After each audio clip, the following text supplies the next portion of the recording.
Hi friends, welcome to मार्गी. मार्गीच्या आपल्या UPSC prelims 21 या सिरीजमध्ये डिझास्टर मॅनेजमेंट या टॉपिकवरचे 21 मुद्दे आपण आज बघणार आहोत. पहिला मुद्दा आहे National disaster management Authority. Quite relevant कोविड-19च्या नंतर आपण जर बघितलं पॅन्डेमिकच्या काळामध्ये तर डिझास्टर मॅनेजमेंट महत्त्वाचा टॉपिक आपल्याला एक्झामसाठी असू शकतो. सो नॅशनल डिझास्टर मॅनेजमेंट ऑथॉरिटीपासून आपण सुरुवात करू. पहिला मुद्दा आहे it is apex statutory body for disaster management in India. Statutory body आहे हा पहिला महत्त्वाचा मुद्दा. Then it was formally constituted on 27 September 2006 in accordance with disaster management act 2005. मग NDMA याचं चेअरपर्सन कोण असतात? Prime minister. In addition to it, 9 other members are also there in this National Disaster Management Authority. It can coordinate response to natural and man-made disaster. दोन्ही डिझास्टरसाठी हे response coordination याच्यामध्ये होते. Functions काय काय आहेत नॅशनल डिझास्टर मॅनेजमेंट ऑथॉरिटीचे? Functions काय काय आहेत? It approve national disaster plan, first one. Second one, it lays down policies on disaster management. Third important function, it lays down guidelines to be followed by states. And fourth important function, it provides such support to other countries as determined by central government. हे चार महत्त्वाचे functions आपल्याला माहिती पाहिजे National disaster management ऑथॉरिटीचे. Second important bit related to disaster management, National Institute for disaster management. National institute of Disaster Management. It is basically aimed at human resource development and capacity building for disaster management. कधी बनलेलं आहे? 1995 मधलं हे याचं founding आहे. Headquarter और location याचं आहे न्यू दिल्लीमध्ये ही इन्स्टिट्यूट आहे. In accordance with disaster management act 2005. Then president कोण आहे मग ह्या इन्स्टिट्यूटचा? तर union home minister is president. Earlier name is national centre for disaster management. हे काही फॅक्च्युअल बिट्स आहेत की जे आपल्याला माहिती पाहिजे. Then third important point related to disaster management, that is national disaster response force. NDRF ज्याला आपण म्हणतो, national disaster response force. It is a specialized force constituted for the purpose of special response to a threatening disaster situation. त्याच्यासाठी हे create केली गेलेली force आहे under disaster management act and basically under national disaster management authority. Then head कोण आहे याचा? NDRFचा head कोण आहे? तर designated as director general. So director general ते डेझिग्नेशन आहे ते आपल्याला माहिती पाहिजे. मग कधी कधी आपल्याला देतील की होम मिनिस्टर इज हेड और any other prime minister is head, अशा प्रकारचे ऑप्शन्स आपल्याला असतात. सो हेड कोण आहे? तर it is designated, he is designated as director general. Then ह्याच्यामध्ये 12 बटालियन्स आहेत NDRFमध्ये. भारताच्या वेगवेगळ्या भागामध्ये हे बटालियन्स डिप्लॉय केले जातात. So national disaster response force important point. Third point आपला होता. चौथा मुद्दा आहे state disaster management authority SDMA, which is headed by chief minister. It lays down policies and guidelines for disaster management in that particular state, and it is also under Disaster Management Act 2005. तो State Disaster Management Authority. पाचवा मुद्दा आहे National Executive Committee, which is constituted under Section 8 of Disaster Management Act 2005. Section 8 महत्त्वाचं आहे आपल्याला इथं. Mandate काय याचं? To assist the national authority in the performance of its function. Mandate काय आहे? तर assist national authority in the performance of its function. Union home secretary ह्याचे एक्स ऑफिशियो चेअरमन आहेत. Union home secretary ex officio chairperson of this authority executive कमिटीचे. Then responsibility काय आहे? To act as coordinating and monitoring body for disaster management. So national executive committee हे आपल्याला महत्त्वाचं आहे. Disaster management ॲक्टच्या under ह्याचं provision आहे. देन स्टेट एक्झिक्युटिव्ह कमिटी पुढचा मुद्दा येतो. मग सहावा मुद्दा state executive committee which is headed by chief secretary. आधी आपण काय बघितलं? युनियन होम सेक्रेटरी नॅशनल लेवलवरती. स्टेट लेवलवरती headed by chief secretary of that particular state. In addition to that, there are other 4 secretaries involved in this committee. State Executive Committee. Responsibility काय? For coordinating and monitoring the implementation of national policy, national plan and state plan in accordance with Disaster Management Act 2005. तर हे त्याची responsibility आहे. आणि मग हे जे state executive committee आहे ह्याच्या ज्या पॉवर्स अँड फंक्शन्स आहेत, so these are basically the procedure is followed by the orders, or you can say followed by the authorities prescribed by state government. जसं इथं म्हणलेलं आहे की procedure to be followed by state executive committee in exercise of its powers and functions shall be such as may be prescribed by state government. ते राज्य सरकार ते procedure prescribe करणार आहे हे तिथे त्यांनी सांगितलेलं आहे. तो state executive committee. This is 6th important point. 7th important point is district disaster management authority, DDMA. District disaster management authority. Section 25 जो आहे disaster management act, it provides for constitution of DDMA for every district of that particular state. तर section 25 महत्त्वाचा आहे disaster management act 2005चा. Then district magistrate, district collector, deputy commissioner heads this authority. तर ह्या तिन्हीपैकी कोणी पण ह्या ऑथॉरिटीला हेड करेल. चेअरपर्सन ज्याला आपण म्हणतोय की district magistrate can be there or district collector or deputy commissioner heads that particular authority. And apart from that, an elected representative of local authority will act as co-chairperson. Co-chairperson म्हणून तिथे कोण आहे तर elected representative तिथे असणार आहे. Then powers to एक्झामाइन, ह्या ज्या ऑथॉरिटीला पॉवर्स काय आहेत, to examine the construction in any area. हा इम्पॉर्टंट बिट राहील. Power to examine the construction in any area in the district to enforce safety standards. तर ह्या पॉवर त्या DDMAला दिल्या गेलेल्या आहेत. दिस वॉज 7th पॉईंट. 8वा मुद्दा आहे सायक्लॉन्स इन ओडिशा. रिसेंटली जे सायक्लॉन्स झालेले आहेत ओडिशामधले ते आपल्याला महत्त्वाचे ठरू शकतात. फॅलिन आहे 2013मध्ये. देन हुडहुड 2014 मधला होता. तितली, फेटाई, देन दाये 2018 मधले सायक्लॉन्स होते. बुलबुल आणि फानी 2019 मधले सायक्लॉन्स होते. And then Amphan 2020. So these are some recent cyclones की जे आपल्याला एक्झाम्समध्ये विचारले जाऊ शकतात. Then 9th important bit related to this disaster management, United Nations Office for Disaster Risk Reduction, UNDRR, basically created in 1999, December 99 मध्ये हे क्रिएट केलं गेलं होतं. एम काय आहे, to ensure the implementation of international strategy for disaster reduction. International strategy for disaster reduction, त्याच्या इम्प्लिमेंटेशनचं काम इथे दिलं गेलेलं आहे UNDRRला.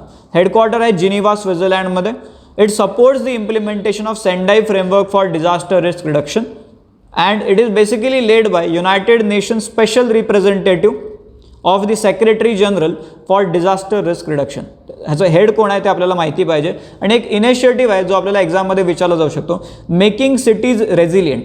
मेकिंग सिटीज रेझिलियंट नावाचं कॅम्पेन आहे की जे ह्या UNDRRच्या अंडर कंडक्ट केलं जातं आहे.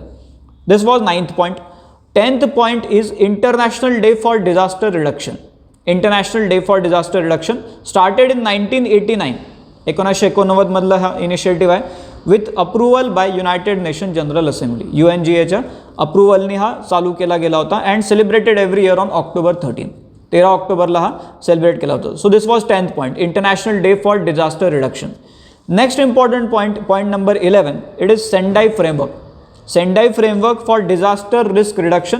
बेसिकली 2015 ते 2030 हा त्याचा स्पॅन राहणार आहे. And it is document which is adopted by United Nations member states at World Conference. हे महत्त्वाचं आहे. World Conference on Disaster risk Reduction ही जी झाली होती सेंडाई जपानमध्ये, तर त्या कॉन्फरन्समध्ये हे अडॉप्ट केलं गेलं होतं by UN member states and basically endorsed by United Nation General Assembly in 2015.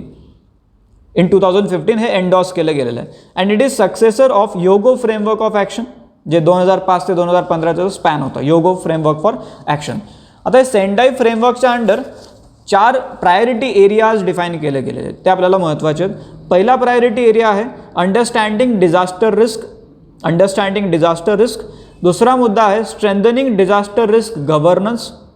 Then third priority is investing in disaster risk reduction for resilience. आणि चौथा मुद्दा आहे enhancing disaster preparedness for effective response, ज्याला आपण building back better पण म्हणतो. ते 4 specific priority areas Sendai फ्रेमवर्कची आपल्याला माहिती पाहिजे. So this was point number 11. 12वा मुद्दा आहे Yokohama strategy. Yokohama strategy which was adopted at world Conference on natural disaster reduction which was basically held in Yokohama Japan in 1994. तर हे कुठे adopt केलं गेलं ते आपल्याला माहिती पाहिजे.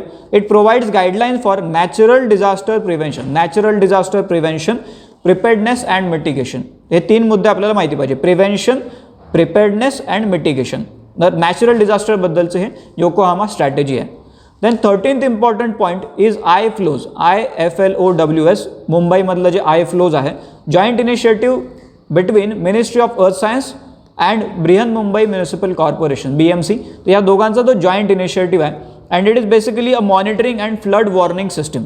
Monitoring and flood warning system आहे. It will provide you alert anywhere in between 6 to 72 hours in advance. 6 ते 72 तासाच्या दरम्यान ते आपल्याला अलर्ट प्रोव्हाइड करणार आहे दिस iFlows system.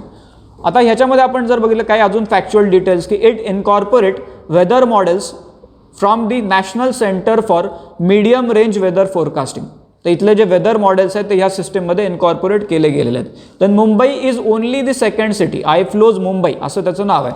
It is only the second city after Chennai, म्हणजे याच्या आधी चेन्नईमध्ये हे झालेलं आहे.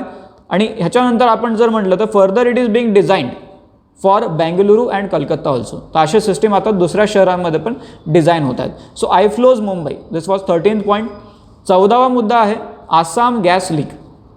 आसाममध्ये जे ब्लोआउट जे झालं होतं त्याच्याबद्दलचा हा मुद्दा आहे. तर इट वॉज ॲट बागजान 5 वेल. बागजान 5 आपल्याला हे पण विचारलं जाऊ शकते ही कुठे आहे well. So it was at Baghjan 5 well in Tinsukia district of Assam and it is at aerial distance of about 900 metre from Dibru Saikhowa national park. तर दिब्रू सैखोवा नॅशनल पार्क जे आहे आसाममध्ये तिथून 900 मीटरवरती हे वेल आहे. And it is also close to Maguri Motapung wetland. आता हे wetland कुठे आहे ते विचारू शकतात आपल्याला. मागुरी मोटापुंग वेटलँड, तर त्याच्या देखील जवळ आहे बागजान 5 वेल. तर ब्लोआउट म्हणजे काय मग आता हे आसाम गॅस लीक ब्लोआउट म्हणजे काय? इट इज समटाईम की तिथे आपल्याला दिसतं की त्या वेलमध्ये जे प्रेशर बॅलन्स आहे ते डिस्टर्ब होते. And if that pressure balance is disturb it leads to kicks, KICKS हा शब्द तिथे वापरला जातो, which is nothing but change in pressure. आणि जर प्रेशर चेंज झालं and if it is not controlled in time, त्याला जर आपण कंट्रोल नाही केलं वेळेमध्ये, it can turn into sudden uncontrolled release of gas or oil and which can be hazardous. तर हे uncontrolled release of gas or oil जे आहे त्याला आपण ब्लोआउट म्हणतो. मग आता हे अवॉइड करण्यासाठी काय केलं जातं तर ब्लोआउट प्रिव्हेंटर नावाचे डिव्हाइस बनवले गेलेले आहेत की ज्या वेलमध्ये ते फिट केले जातात, blowout preventer devices. So Assam gas leak हे महत्त्वाचं आहे आपल्यासाठी. This was point number 14. तर बागजान 5 ऑइल वेल ही कुठे आहे? त्यानंतर दिब्रू सैखोवा नॅशनल पार्कच्या जवळ ते आहे ते आपल्याला माहिती पाहिजे. And then Maguri Motapung wetland हे देखील आपल्यासाठी महत्त्वाचं आहे. This was point number 14. 15वा मुद्दा आहे coalition for disaster resilient infrastructure. Coalition for disaster resilient infrastructure it is international coalition. आता त्याच्यामध्ये कोण कोण इन्व्हॉल्ड आहेत ते आपल्याला माहिती पाहिजे. Countries are there, united nation agencies are there, multilateral development banks are also there, multilateral development banks, private sector are there and then academic institutions are also involved. तर या कोॲलिशनमध्ये कोण कोण आहे ते आपल्याला माहिती पाहिजे. Then moving forward, coalition for disaster risk reduction formed in 2019 19मध्ये रिसेंटली बनलेलं आहे at united nation climate summit, united nation climate action summit which was held in New York. आणि this coalition was basically launch by Indian prime minister. Headquarter ह्याचं New दिल्लीमध्ये आहे. आणि objective जर म्हणलं आपण ह्याचं काय ऑब्जेक्टिव्ह आहे? To promote research and knowledge sharing in the field of infrastructure risk management, infrastructure risk management standards, financing and recovery mechanisms. तर हे त्याचं ऑब्जेक्टिव्ह आहे या कोॲलिशनचं. This was point number 15. Point number 16 आहे रिसेंटली जो अवॉर्ड अनाऊन्स केला गेलेला आहे सुभाषचंद्र बोस आपदा प्रबंधन पुरस्कार 2021. मग याचं ऑब्जेक्टिव्ह काय आहे? हे का बरं अवॉर्ड दिला जातो? To recognise and honour the invaluable contribution and selfless service rendered by individuals and organizations. Individuals आणि ऑर्गनायझेशन दोन्ही आहे in the field of Disaster management. Annual award आहे, दरवर्षी दिला जाणार आहे 23 जानेवारीला, 23 जानेवारी.